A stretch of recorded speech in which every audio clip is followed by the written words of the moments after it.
Anyone of you used artificial intelligence in your learning? Yes. One person, you did. Okay. I think they're afraid to admit they use it. I'm very curious how you do it, but we also hear from some speakers who try to do this in their work.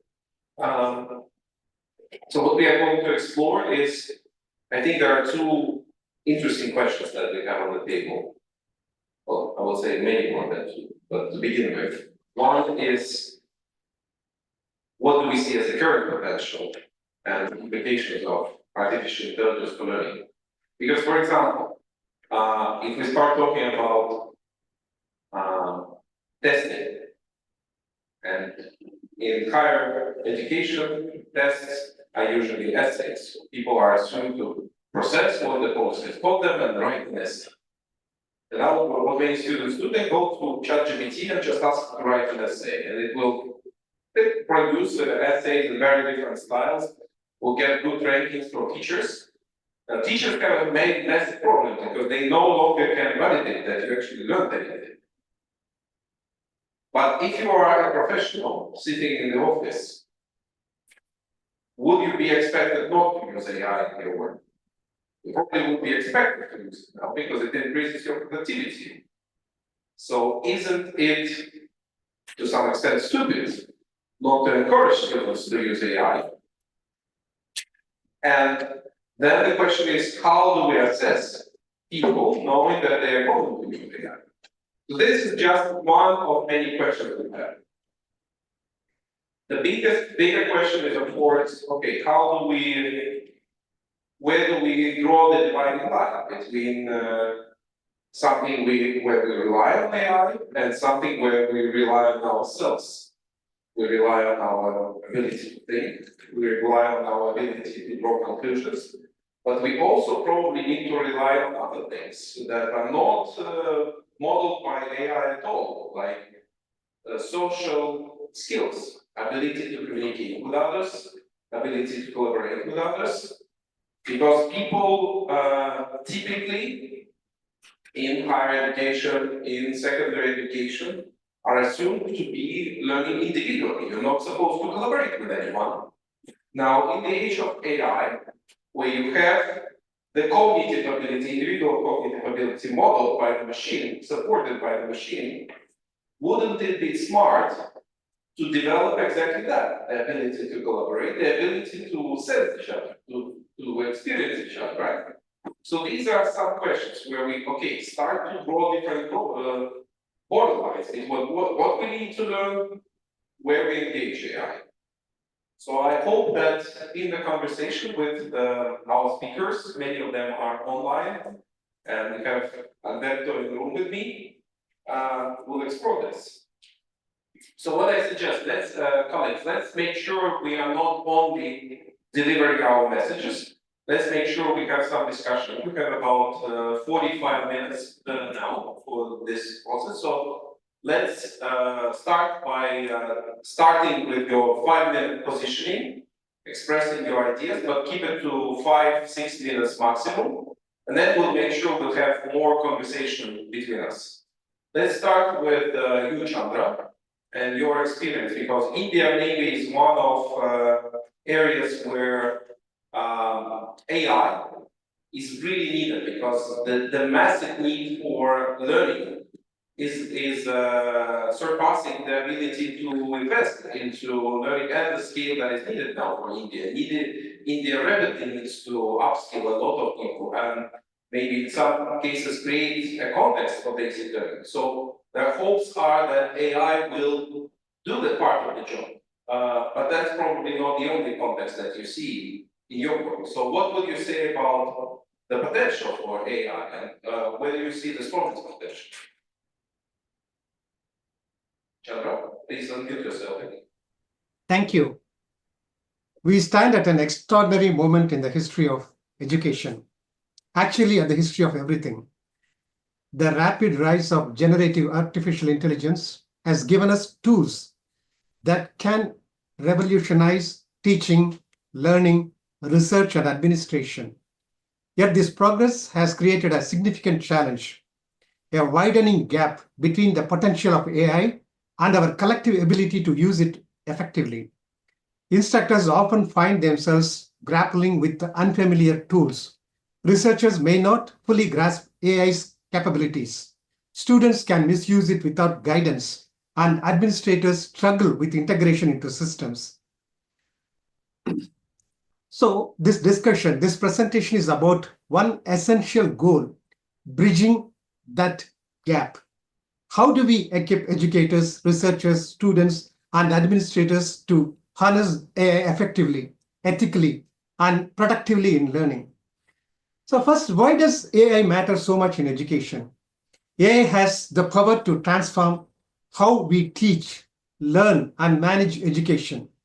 Imagine a classroom where AI personalizes the learning experience for every student, providing support tailored to their strengths and weaknesses. I'm sure Alberto would like this person-centered approach. Picture instructors using AI for automated grading and deep insights into students' performance. Researchers can use AI to process and analyze data at a scale never before possible. For students, the stakes are higher. They will enter a workforce dominated by AI-driven industries. Learning to use AI now is as essential as learning to read and write.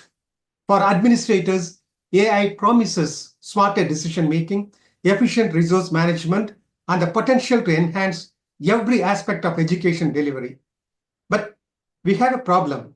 Without adequate preparation, these opportunities remain untapped or misused. That's where education on AI comes in. The skills gap in AI is real, and we see it everywhere. Instructors often lack familiarity with AI tools, leading to resistance or incomplete adoption. Students may use AI for shortcuts, like generating essays, without understanding them, undermining learning outcomes. Researchers sometimes overlook AI's possibilities because they lack training, and administrators struggle with decision-making about AI tools without understanding their full implications. I'll give a quick example. How many educators today know how to responsibly integrate generative AI tools like ChatGPT or AI-based platforms into the teaching? How many students understand both the power and ethical implications of these tools? The answer, unfortunately, is very few. Bridging this gap is not just a good idea. It is an urgent necessity. Now let us focus on how to close this gap. The solution lies in education and training tailored to each group: instructors, researchers, students, and administrators. Instructors need hands-on training, workshops, and certifications on using AI tools. Adaptive learning platforms and AI-powered assessments should become standard. Imagine teachers not just assigning homework, but guiding students on how AI can assist in brainstorming, researching, and refining their work. Researchers need access to AI resources, platforms, data sets, and training on advanced AI methodologies. Interdisciplinary collaboration is the key. For instance, a literature scholar could work with a computer scientist to analyze themes across thousands of texts using AI. Students must learn AI literacy, not just its usage, but also the ethics surrounding it, teaching them to use AI responsibly, avoiding shortcuts, questioning outputs, and integrating AI into their problem-solving processes is essential. AI should empower learning, not replace it. Administrators play a vital role in implementing AI across institutions. They need training on how to choose the right tools, manage AI-based systems, and ensure data privacy and ethical standards. Policies supporting AI adoption and development should be a priority. By addressing the unique needs of each group, we can build an ecosystem where AI is not feared or misused, but embraced and optimized. In conclusion, AI is not just another tool. It's a transformative force that can redefine education. But to harness its potential, we must address the skills gap. the question is no longer whether AI will shape education, but how well we are prepared to shape that future. So I leave us with this challenge. How can we, in our roles, take the first step to educate ourselves and others about AI? Do we really understand how to use the AI effectively? Are we leveraging its potential responsibly? Are we fully tapping into AI's capabilities in our work? Only then we can confidently answer yes to these questions. Does it make sense to offer strategies to others? Let us not wait until the gap becomes unbridgeable. Together, we can turn this challenge into opportunity for growth and excellence in education. Thank you. Thank you very much.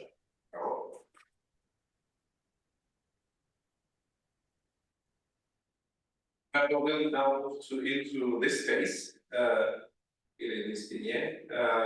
What are your thoughts on AI application, especially as a psychologist? Where do you see this is going? What kind of learning needs to happen? Thank you, Pavel. Well, as a psychologist and psychotherapist, but more, I think, as a trainer and as somebody that works on pedagogy, empowering pedagogy, and also interested in the sociology of knowledge. Having followed, I'm almost 80 years old, so that's my perspective. But I have a lot of younger colleagues in my institute, which is a non-profit organization, partner of the World Academy. We are working with AI, and yet I have not seen it. I was very worried during the debate that it would be one of the most destructive existential threats. Existential threats means destroying humanity, total, like atomic bomb, apocalypse. Well, honestly, either I'm blind and my group is blind, and I didn't find it yet this level of concern. Actually, I'm more excited and also individually about what we've been able to do. And our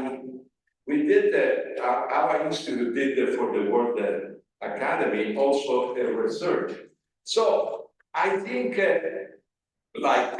when the computer came in, when the internet came in, there are always great potentiality and also new dangers, because it's not, in my opinion, the problem with artificial intelligence, but with human stupidity. I'm not using this as a pun, but seriously, it's us that create technology, and technology produces the effect that we created through producing those tools. It's not that there is evil in the tool or in the new way. So instead of being scared, we have to be aware of what we do as usual. And we can do really bad and look at the climate and look at the wars. So we can really be harmful. But that is not artificial intelligence.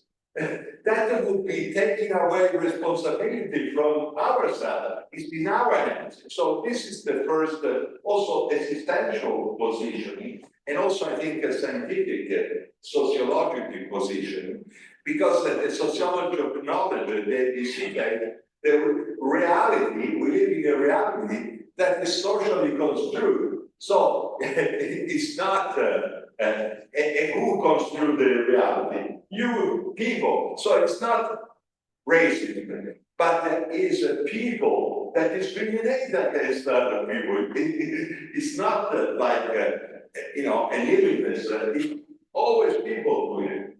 The other thing, I see enormous potentiality, and especially in terms of what I'm interested. I'm applying it, and I'm a pupil of Carl Rogers that brought scientifically validated modality to have student-centered, people-centered, or person-centered I also sometimes work with the whole university where the whole pedagogy, not only for teaching and learning, also the people that are in the office and the owners that are betrayed to be more participatory. What we see is that 80 years of research that show what I think we're going to see in thank you. We're going to see also on this field of artificial intelligence. If we make value transparent, if we make power line transparent, if we are involving all the stakeholders, the result would be, following the premise. If we want to exploit more, if we wanted to manipulate more, then we would have a different result. But let's not be hypnotized about artificial intelligence. It's a tool created by humans.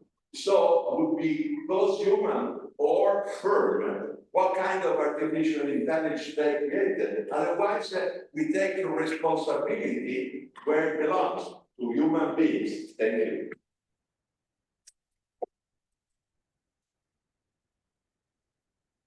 Thank you, Alberto. I have a very similar position. I call artificial intelligence a collective Rorschach test. You know that Rorschach test, you have these plots of ink, just random figures, but you look at it, and a different person projects different situations. Some will see violence, some will see sex, some will see beautiful flowers. It all depends on the content of your mind.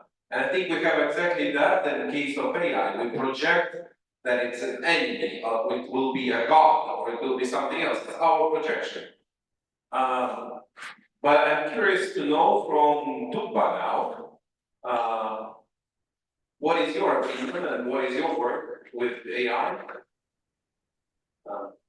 Thank you very much. Thank you. Because I want to talk about the frameworks and the educators' competencies. Just to remind myself, I'm Tuğba AYDINOİDINOğlu from Hatay Mustafa Kemal University. I have been working at the university for the last 10 years in the Department of English Language and Literature. So today I will be talking about AI competencies of educators. So within the educational ecosystem, we can see that teacher is the key agent for us to carry out the intended curriculum and what we want the learner to understand and know at the end of the educational period. The teacher bears the key importance in the ecosystem. So when we are talking about AI, we need to concentrate on the questions in the minds of the teachers. What do I do with all these AI potential, and how do I integrate this AI instances in my lessons? So from this point of view, I'd like to remind a couple of frameworks, and I'd like to point out some importances of these frameworks and talk a bit about the language educators. So as you can remember, UNESCO had ICT competency framework. This framework is really important for institutions and the units who would like to carry out the curriculums. And if you want to start a distance education curriculum, this is a really good guidance for you. But after this framework, we had ZUCCONI, created by the Joint Research Center of European Union. And in this framework, as you can see, the fifth and the sixth points, as you can see on the screen, they underline the importance of teacher, because according to this framework, the educator bears the agency in the classroom to facilitate not only the students' digital competence, but also they should be the ones who are leading them to gain more better understanding about digital competencies. So this framework is building a base for us to understand the AI competencies. So when you think about TPAC, you may remember technopedagogical competency framework. Çelik, in their study, they revised this framework according to AI. So when we are talking about AI competency, we need to think about knowledge and information literacy. So this is the main base that we need to think about when we want to develop teachers' AI competency. So knowledge base, content knowledge base, and pedagogical knowledge base, and technopedagogical knowledge base instances are in this framework. And also there is the ethics that should be kept in mind while using AI and its instances. When it comes to UNESCO's AI competency framework, as you know, it is divided into two. On one hand, there is the student competencies, and we have also the teacher competencies.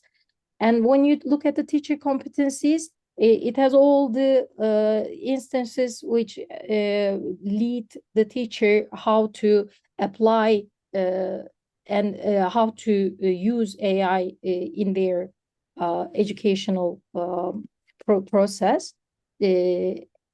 And there is this one I want to go just over quickly. So when we think about these frameworks, they do not carry a huge meaning to the teacher. What we need to do is to find a system, as it was mentioned before, an ecosystem which helps the teacher to understand what these frameworks mean and how to use these frameworks in order to manage the ultimate learning. So when you look at the learning today, it is not just conveying the information, but it is also experiencing and living the information, because through AI, it is not just communication, but also there is a huge transfer of information. So today's learning is not just about finding the correct information, but also how to synthesize and make use of the best fit information according to context or according to the aim. So when you think about all these complexities brought by AI to education, assessment is the key to find the best way to enable the best way of learning. So for assessment, it is important for us to think about how to make sure the way of assessment is conveyed through the AI instances. I will just talk briefly about my research on language educators. With the language educators of English and Turkish, I did an extensive study, a mixed method study. And it is seen that despite we are talking about AI competencies, still most of the teachers, educators have the level of A1 and B1 of digital competencies. What do I mean?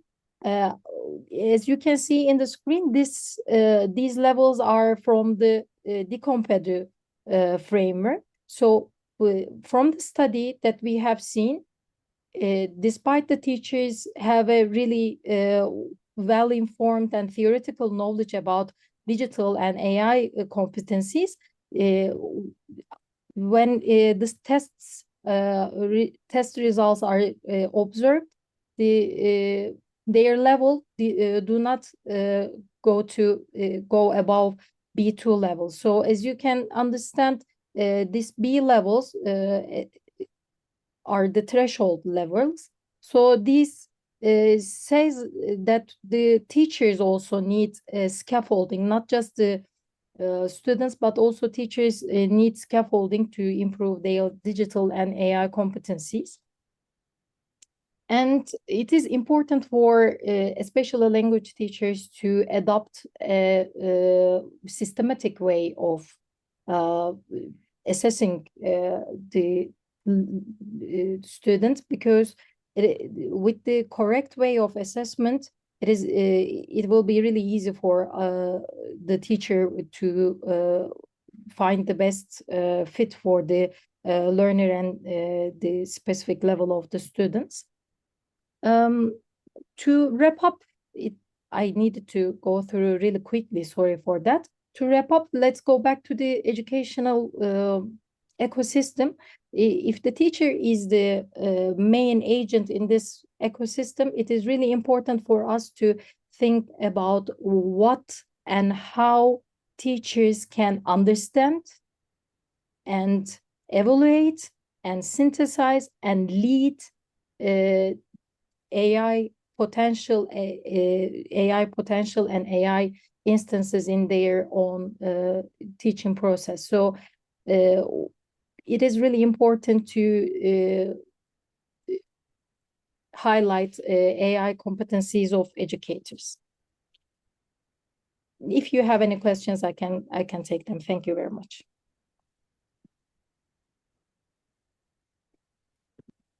I'm sure there will be more questions that we will manage to discuss. So let's move to the fourth speaker in our panel. Sencer, I hope that this is the right way of saying your name, Sencer. Again, hi, thank you for inviting me for this panel. It just comes a little bit of a surprise because I was told to speak for 15 minutes. So I have lots of slides to talk about. Sorry to let you know that. Yeah. That's okay. I have more time to share in the second round of questions, because that's what I would like to have. Yeah, I'm just going to go through what I have prepared for this presentation very quickly for the next 5 minutes, and then possibly answer some questions. I'd like to start by asking the usual question. Can you see my screen? Yeah. Yes. Okay. Well, just a little bit of a background about me. I'm, first of all, define myself as a teacher. I taught mathematics, science, and computer education in different countries. For the last 15 years, I've been a teacher educator. From what I am going to summarize today is from a STEM education perspective, the role of technology, how it all started in the 1980s, and then moved on to the era of artificial intelligence. So it's going to be a little bit quick. At first, I remember I was asking myself why in the 1980s the technology boomed so quickly. It came into the classroom, and one of the first examples was, of course, the Loga programming language. Seymour Papart's work with the Loga programming language was something revolutionary in the way that we understand computers and how they work. Many times he's also considered as the father of artificial intelligence in education, but his programming allowed us to see computers more than devices to deliver information. They could actually empower students to create, to program, and to think mathematically. Before that, it was mostly students plugging numbers into a calculator. Then learners in different classrooms around the world started talking about conjecturing and hypothesizing, and then seeing it in action on a computer screen, making abstract ideas visible on the screen. So here I was going to talk about my one incident that happened as a young teacher to me. I was working on as a school teacher, and at the school that I was working, there was one single computer, and an Amstrad 6128. I don't know if anybody remembers those old technologies now. And the computer was in the department head's room, and I was eager to use it in my lessons. To my disappointment, I was told, this tool cannot be trusted with a young teacher like yourself. So it remained locked away, gathering dust, but it symbolizes that a cautious gatekeeping that prevented technology's potential from being realized. Of course, in the 1980s and in the coming years, we opened educational technology departments at universities. We cultivated a generation of educational psychologists at the schools. And then we started using graphing calculators, dynamic geometry software, and all the other different software that will make teachers' job easier and more importantly, making learning, define learning in a more constructivist way. And of course, for a while, we thought technology might level the playing field, making quality resources accessible to all students. In Turkey, for instance, large-scale projects tried to bring computers. Then very recently, modern tablets and smartboards into every classroom. These educational technologies we educated, they were supposed to lead the pedagogical innovation at the schools, but they found themselves spending more time fixing the hardware or troubleshooting software than guiding learning.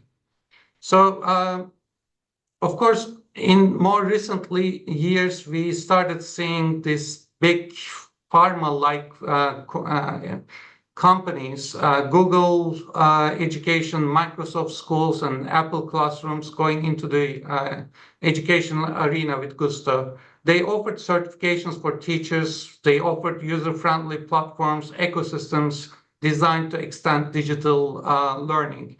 What worried me when I was working with the teachers, seeing all these big companies going into education, was their tremendous influence over what schools purchase, but more importantly, their influence on how teachers teach in the classroom.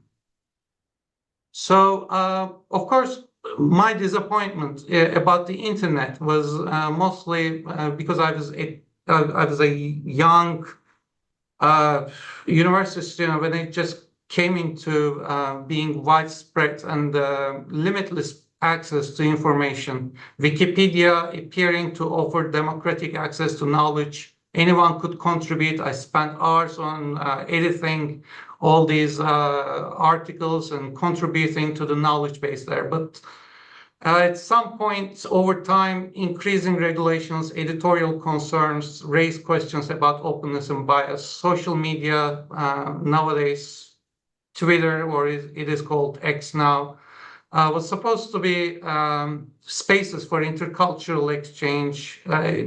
There are allegations of censoring opinions, spreading misinformation, and misusing personal data. So these digital tools once seemed like liberators, could easily become gatekeepers. And instead of expanding learning opportunities, they can actually limit the learning opportunities as well. Of course, I like to come to the AI and the role of AI today, but I was lucky to be the student of Dr. Gerald Kuhn, one of the distinguished mathematics educators, and then he wrote in a journal that I edited almost a decade ago. And he was reminding us the real meaning and purpose of assessment. And he was saying that for some reason, for the sole purpose of accountability or competition for funding or international comparisons, we have developed a distorted view of assessment. However, assessment should drive the curriculum, instruction, funding, and everything else in education. I quote him saying it. So what I see as a risk today about the AI is we risk narrowing the purpose of learning if we treat technology as a magic solution. I don't believe technology should, I believe technology should serve the learning, not dictate it. And for some reason, machine learning, the using of the concept learning, it seems like there's a deliberate attempt to change or narrow the meaning of learning as we understand it from a constructivist point of view. I think I'm going to stop here, hopefully answer some questions. Thank you. Yes, we certainly will. I'm going to ask the question. I can see one posed by Chandra, and I was going to ask something similar. But let's let us put it in the context. Thank you very much for your presentation, Sencer. It's really interesting, the work you do. And I'd like to have this second round of questioning before we end the panel, which is, first of all, let us recognize that the current state, the current situation with AI is not the status.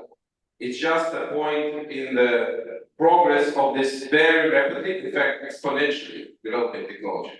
So exponentially means that it's multiplied let's say every moment in time, it's doubled or tripled. So it's not a linear progression. It's a rapidly growing capacity where we in fact will have much more powerful systems in just a few years from now.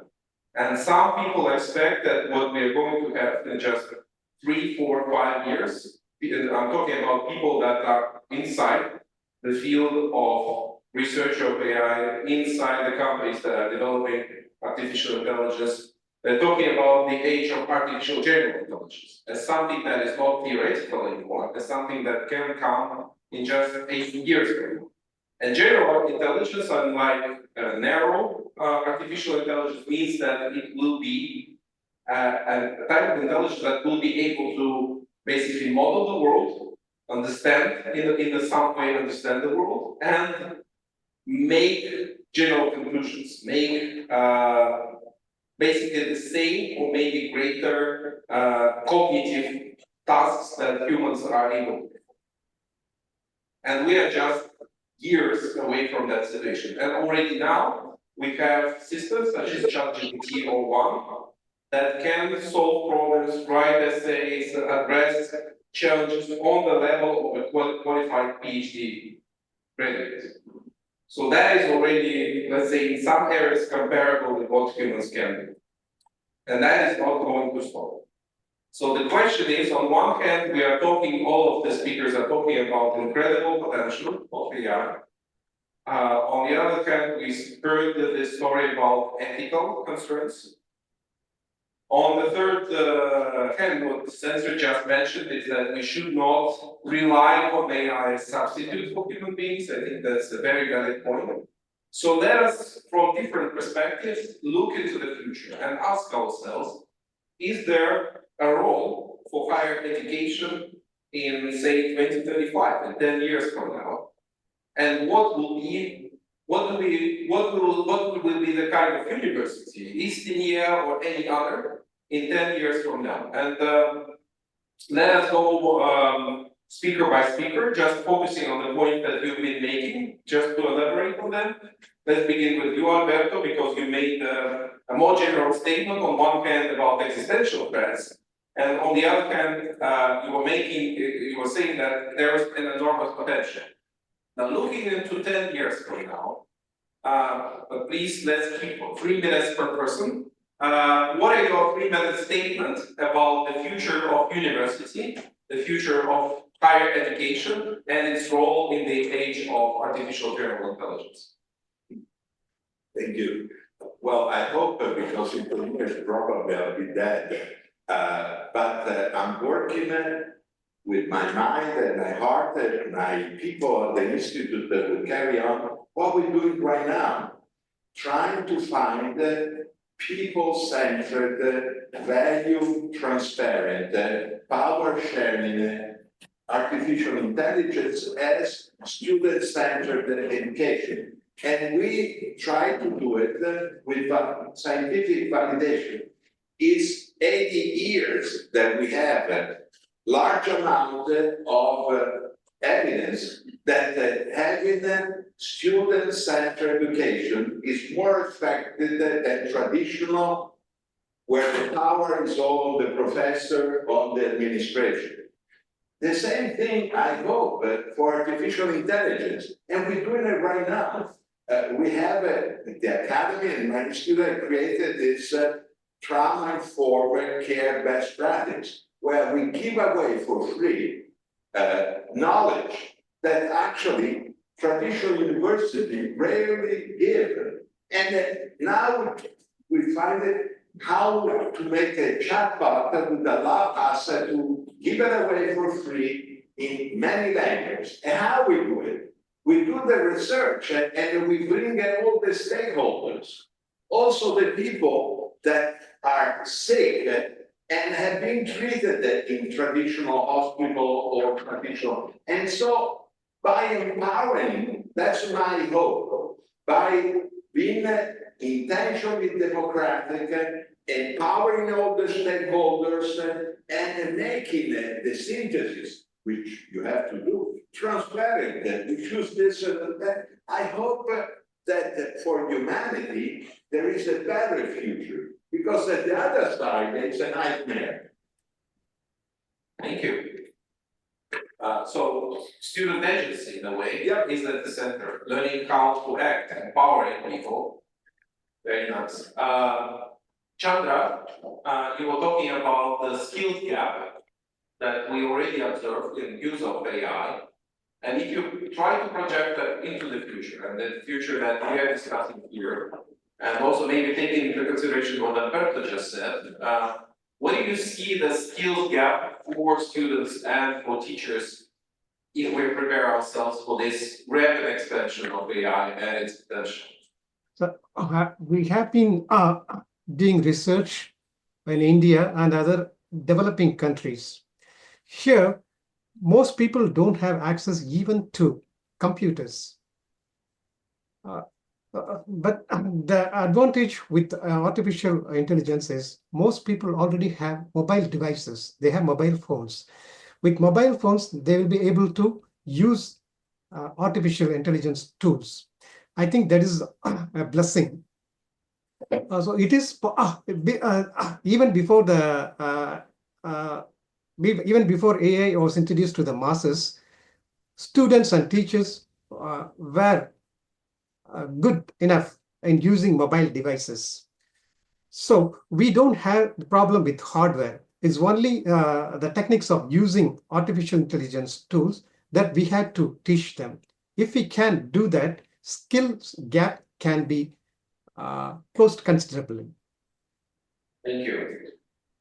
Tuğba, you were talking a lot about the teacher competences that need to be developed, and especially seeing AI as a kind of partner for teachers. You were giving really interesting examples for language education. Thinking into the future, let's say, how this technology evolves, what would be, on one hand, your expectations for it to, what kind of role it's going to play in the educational process a few years from now, on one hand, and what kind of teacher competences need to be developed to really be able to cope with this technology?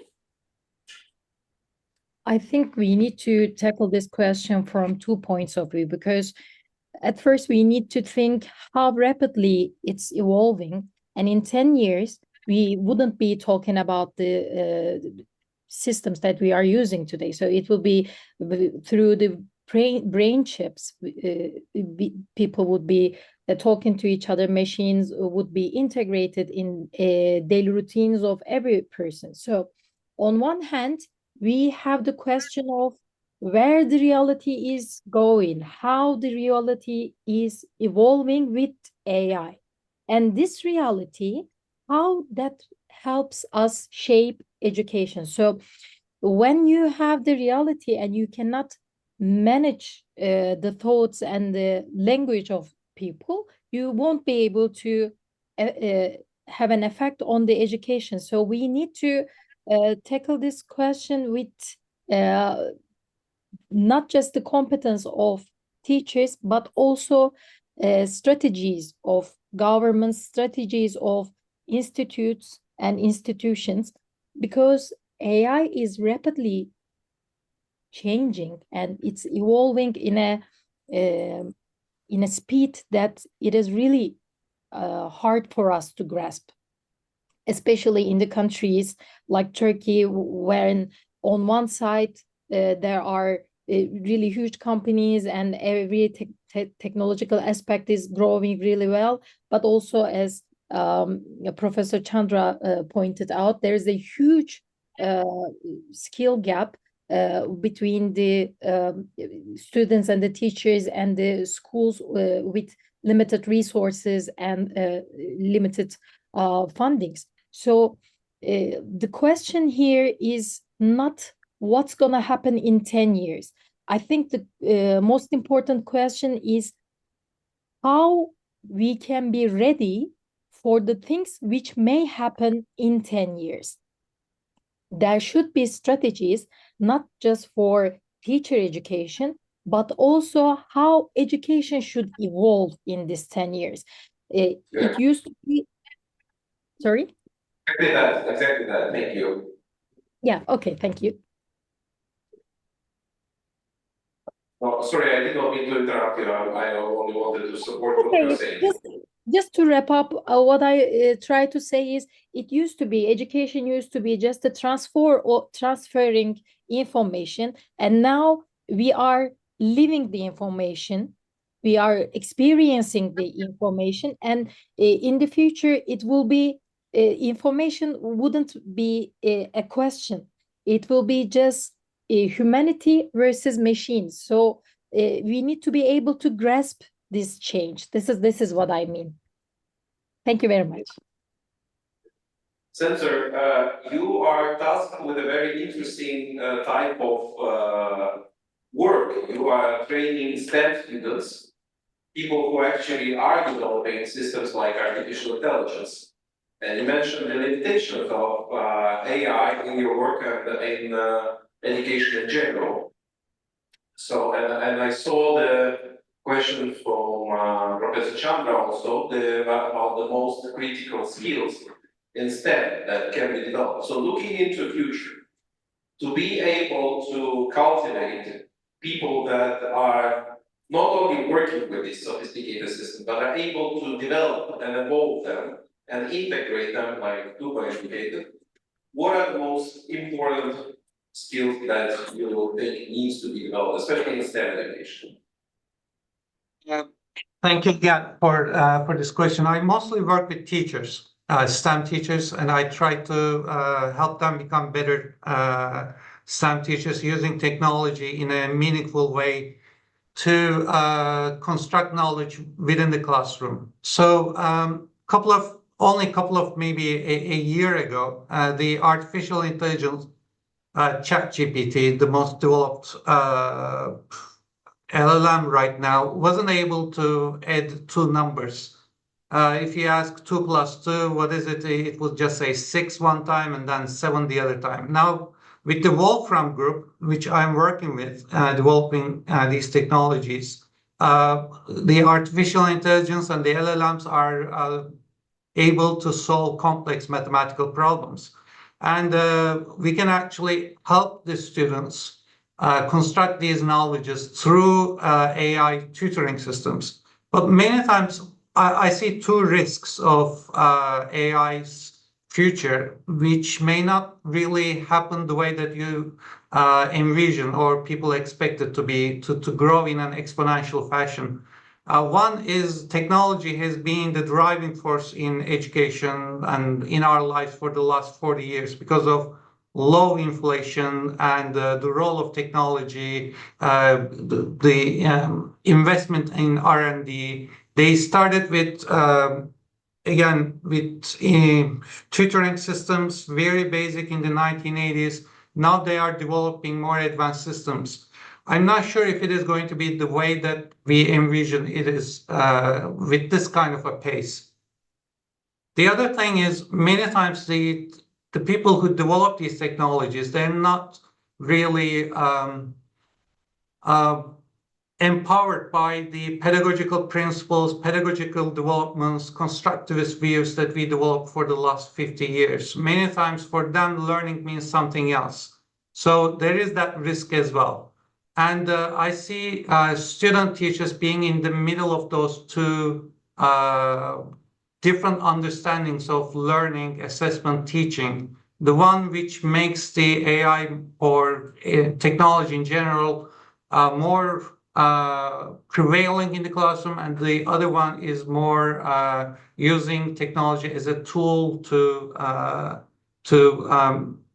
use it as a tool in the classroom. So I think we have to see which way the AI is going to go in the future to have a better understanding.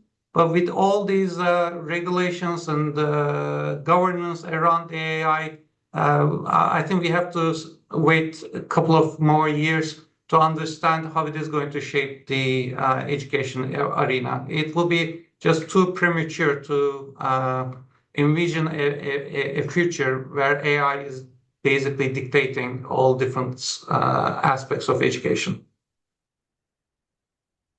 Thank you, everyone. It's time to close this session. I would like to thank all the speakers for your contributions. And I think one of the important learnings is that what I hear from you, Sencer, what I heard from Alberto and some other colleagues is that we should not cement our, let's say, limitations or our distorted perception of things like learning into AI systems, that's for sure. We need to make sure that these systems evolve with us and not become the way to constrain human beings. And to find ways in which they, I think that was the word in some regard, was said by all of the speakers today, is that human ability to act, human ability to think, human ability to feel is at the center of human learning. And we should not substitute that with the learning done by machines. So that is where teacher's role definitely will stay. Thank you very much.